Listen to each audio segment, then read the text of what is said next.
Ngo-2012 uBester wagwetshwa udilikajele ngamacala okudlwengula nokubulala.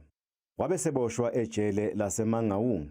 Leli jele elinezokuphepha eziqinile lilawulwa inkampani iG4S okuyinkampani yamazwe ngamazwe. Mhla zingu-3 kuNhlaba ka-2022 uBester wabikwa ukuthi uyingqungqise ngomlilo egunjini lakhe ejele. Isidumbu esasishile esatholakala egunjini lakhe kwacatshangwa ukuthi ngesakhe. NgoLwezi ka-2022 inkampani yeindaba iGround Up yaveza okungahambi kahle ngokwashiwo izikhulu zejele ngesigameko. Mhla zingu-15 kuNdasa ka-2023 iGround Up yashicilela ubufakazi obabeka umbono ukuthi uBester weqa ejele.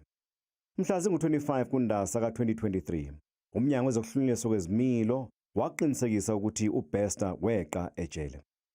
Nakhu-ke okwakusolisa ngodaba lokushonela ejele kukaThabo Bester.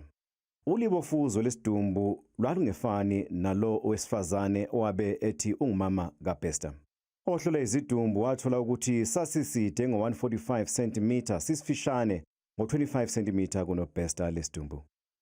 Umuntu osidumbu sakhe satholakala egunjini likaBester wabulawa ukushaywa. Izandla zalomuntu nobuso kwakushe kakhulu kunomzimba.